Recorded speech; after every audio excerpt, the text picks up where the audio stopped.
वंश के पतन के बाद भारत फिर से टुकड़ों में बट गया। उस समय भारत भूमि 3 वंशों के हाथों में बट गया। उसी समय मगध के सिंहासन पर गुप्त वंश का उदय होता है, जिसकी राजधानी पाटलिपुत्र में स्थापित की जाती है। चंद्रगुप्त प्रथम जब सिंहासन पर विराजमान थे, उस समय उनके तलवार की धार से भारत के कई राजा परिचित थे। चंद्रगुप्त प्रथम के कई पुत्र थे, जिनमें से एक थे सम्राट समुद्रगुप्त। चंद्रगुप्त ने जब समुद्रगुप्त को युवराज घोषित किया तो उनके बड़े बेटे कांच कुमार सहित सभी भाइयों ने विद्रोह कर दिया और समुद्रगुप्त के राज्याभिषेक के समय अवरोध उत्पन्न करने लगे। समुद्रगुप्त ने कुछ ही क्षण में इस विद्रोह को कुचल दिया और अपना राज्याभिषेक संपन्न करवाया। पाटलिपुत्र के सिंहासन पर बैठकर उन्होंने 100 युद्धों को जीतकर पुनः हिंदू शासन स्थापित किया।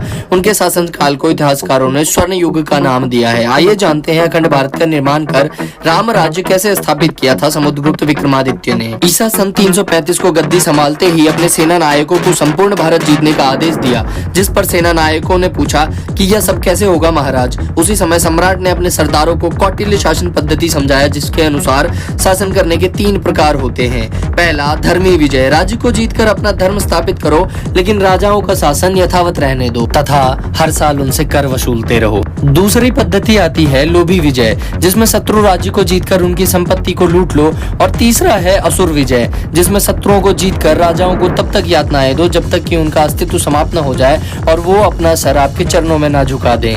सम्राट ने अपने सरदारों से धर्मी विजय को अपनाने को कहा, जिसके तहत सम्राट समुद्रगुप्त ने पहला आक्रमण मथुरा, अहिक्षत्र और मध्य पद्मावत राज्य पर एक साथ किया और तीनों राजाओं को जीतकर बड़ी धूमधाम से राजधानी वापस आए। तीनों राज्यों ने हर साल मगध को कर देना और उनकी आधिपत्य को स्वीकार कर लिया था। इस विराट विजय के बाद सम्राट ने तीनों राज्यों की सेना के साथ मिलकर दक्षिण विजय का अभियान शुरू किया। इस समय दक्षिण में वाकाटक साम्राज्य था, जो एक समृद्ध साम्राज्य और शक्तिशाली राज्य भी था। सम्राट ने इसी राज्य पर धावा बोलकर उन्हें भी जीत लिया। सम्राट की विशाल सेना ने वाकाटक की चारों तरफ से घेराबंदी कर ली तथा उसके बाद उन पर ऐसे हमला किया, जिस हमले में उन्होंने बहुत सारा कोहराम मचाया, जिससे वाकाटक के राजा रुद्रसेन ने मगध की सत्ता को स्वीकार कर लिया। समुद्रगुप्त यहीं पर नहीं रुके और दक्षिण में 12 राजाओं पर भी जीत दर्ज की और धर्मी विजय पद्धति से वहां अधिकार कर लिया।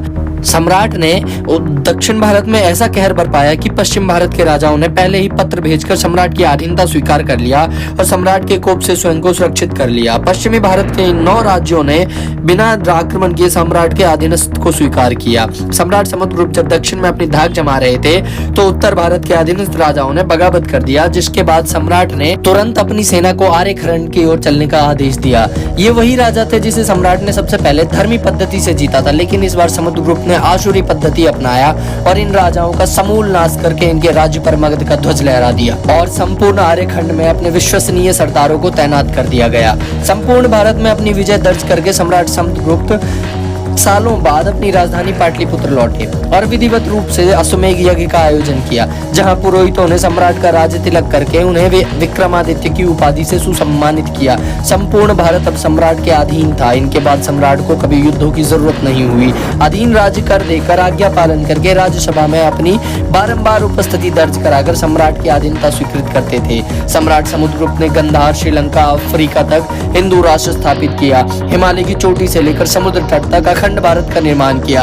हिंदू धर्म ग्रंथों को शुद्ध करवाकर पुनः लिखवाया गया। चारों ओर मानो राम राज्य फिर से स्थापित हो गया था। सम्राट की कई रानियां भी थी, जिनसे उन्हें अनेकों पुत्र भी प्राप्त हुए। 50 साल तक अखंड भारत को संभालने के बाद ईसा सन 378 में वह स्वर्ग को सिद्धार गए। दोस्तों, वीडियो को लाइक जरूर करें और चैनल को सब्सक्राइब जरूर कर लें, ताकि हमारी मुलाकात आगे भी यूं ही बनी रहे। धन्यवाद, प्यार, आभार।